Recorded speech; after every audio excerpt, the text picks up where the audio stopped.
Hey, what's up everybody? Chris Jacobs here with another episode of High Performance House Calls. And this time we're going to be heading out to southern Utah to catch up with my buddy Lance Clifford.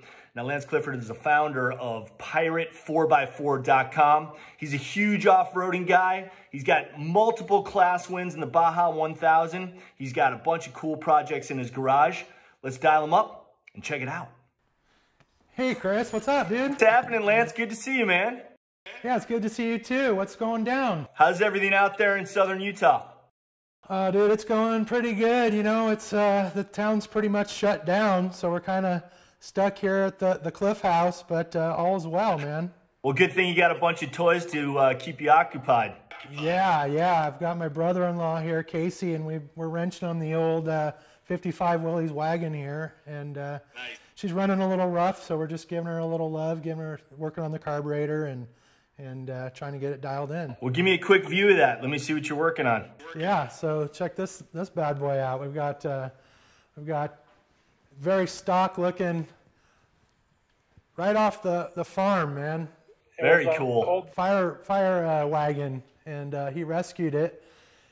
It had sat for like 10 years and in a field, and he changed the battery, changed the oil, put some fuel in it, and it fired right up. That's so cool. You know, those are the kind of vehicles that like want to be saved. You know, they're waiting out in the field for someone to come along and save them. I always love imagining what the history of a vehicle like that would be. You know, who was the last person to drive it? Who parked it there where you guys found it, you know? Exactly, and this one has a great story. It's a really cool rig.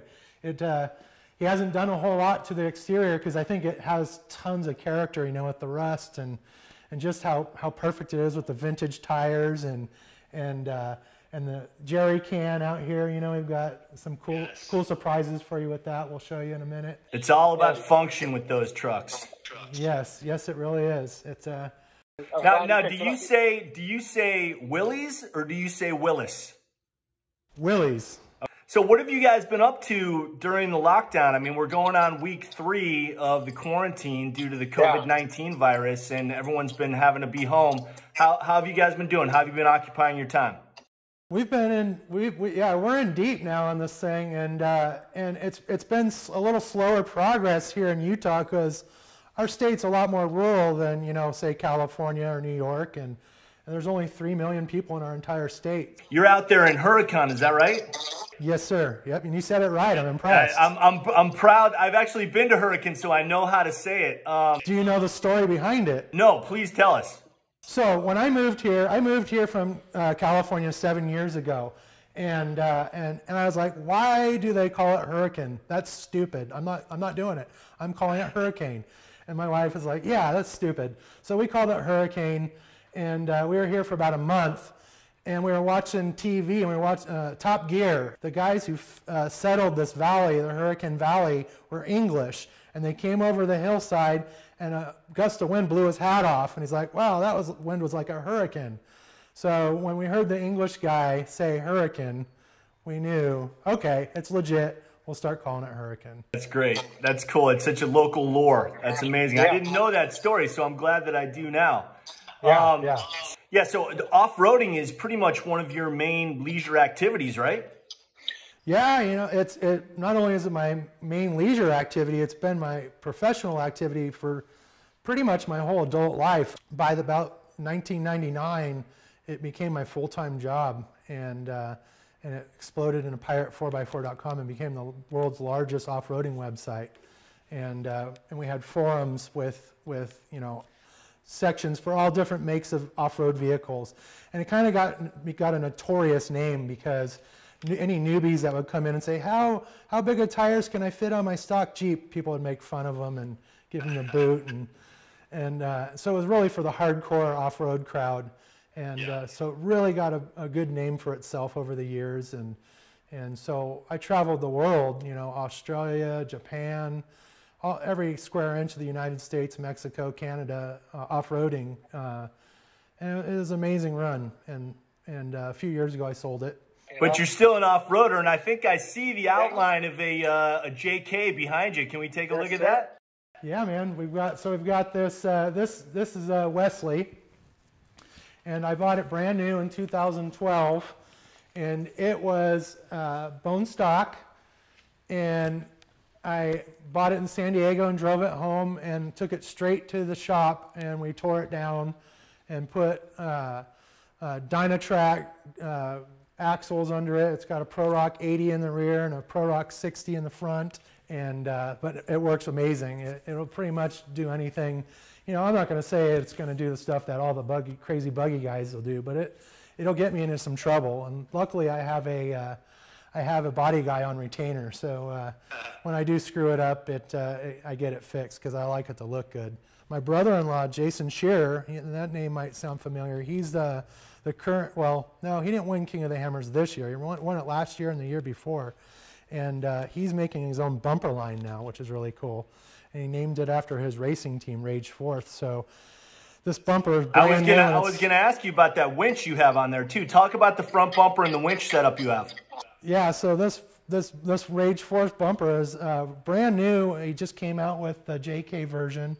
And of course the Warn winch, it's the trusty Warn Xeon 10,000 pound winch with, you can see, very well used winch rope there. I was like, geez, maybe I ought to re-spool it. It kind of looks a little rough there, but it's well used. You know, the Jeep, it's pretty Jeep, but most people that know me know it's very, very, very well used. And you know, it's been rolled. Pulling a lot of other people out of trouble? Oh yeah, I rarely have to pull myself out. It's usually pulling other people out, and you know, I've rolled it. There is one thing that I wanted to show you under the hood that makes it the coolest Jeep, because not very many people have this, and everybody should have it. That is the Black Forest burrito cooker. Ah, yes. You put your burrito in this little canister here. Warm that right up. Dry for about 20 minutes, and I'm telling you what, you got yourself a nice, warm, crispy burrito to eat. That is perfect. That saves you room for, you know, you don't have to pack the barbecue when you go out. Exactly, man. Yeah. You can put anything in there. I want to get a little more exotic and try some other stuff in there, but so far I've only limited it to burritos. But I know I could get a little fancier if I wanted to. That's fantastic. That's awesome. And you know, I'm a Jeep owner as well. I actually have a Gladiator. Yeah. Okay, and nice. I absolutely love it. It's the launch edition. It's my daily driver. I can't get enough of it. And what I love most about the Jeeps, and you of course have been doing it, is they're so functional. You know, you just take those fenders right off. You can put the bigger tires in there, the bigger suspension. The adjustable front bumper will allow for the clearance for the bigger wheel and tire setup. That's, you know, Jeep really thought of everything when they were designing these Wranglers. Yeah, you know what? I for a minute, my wife talked me out of it. I had thought about selling this Jeep and buying a Gladiator. I still want a Gladiator, but I don't know if I could justify having two Jeeps in the stable. Sure you can. Yes, you can. I know. It was up to me. I don't want to get divorced anytime soon. So, but yeah, this Jeep, it just works so good. It's hard to justify getting rid of it and starting over. But gosh, I love the Gladiators. There. Oh man, they're so cool. So you're not just a Jeep guy. I understand that you have a classic Bronco in the shop too, which is why I wore my Blip Shift Bronco shirt today. I'm jealous of the shirt. I really want it. All right, well let's see that classic Bronco. All right, yeah, it's right over here. So I've got a 30 by 40 shop, and it's packed pretty good with all these vehicles. But here's the Bronco. This is actually my wife's Bronco. 68? 69. 69. Yeah. 69 Bronco. So she really wanted a Bronco, so I surprised her with this one, and it looked a lot different back then when I bought it.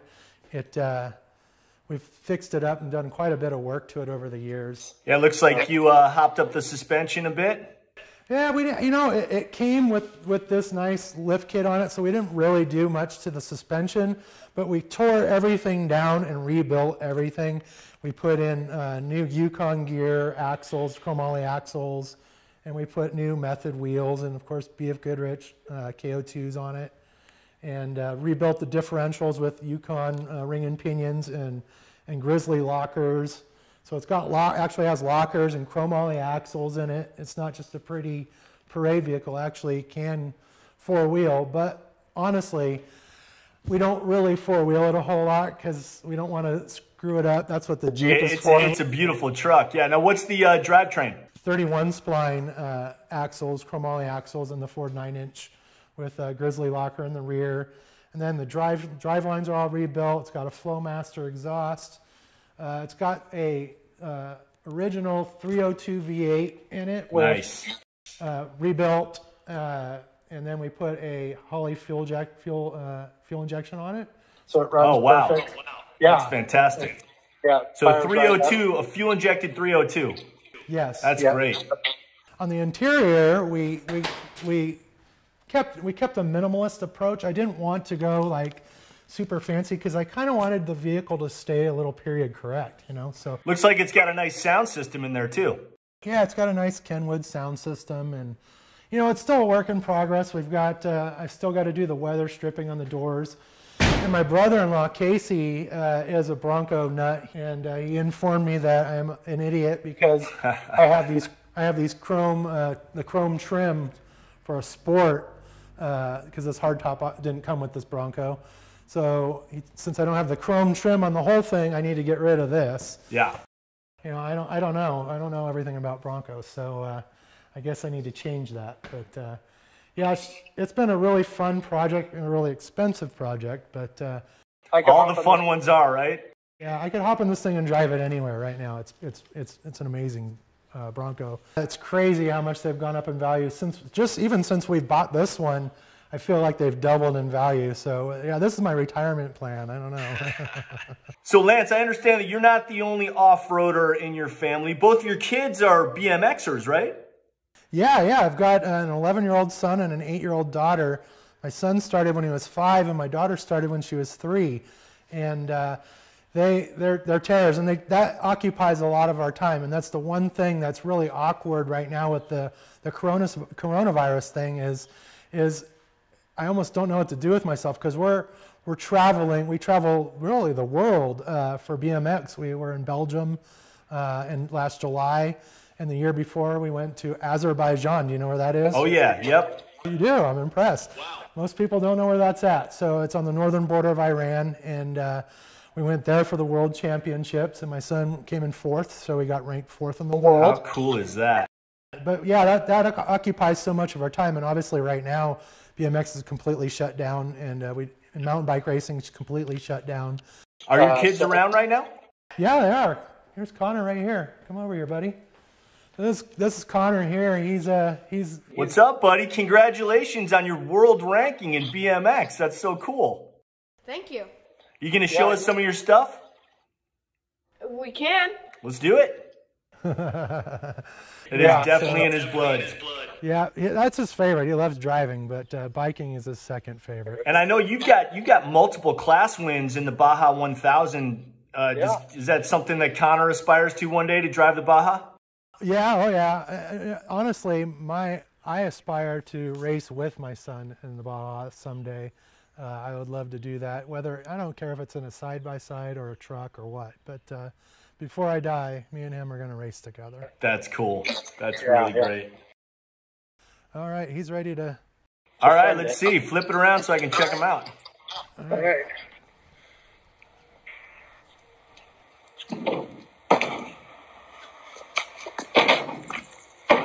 Nice.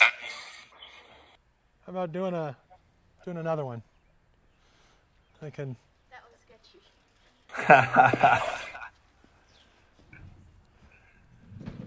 Looks like it's clearing up a little bit there. Yeah, it can't make up its mind. It's half and half here. All right.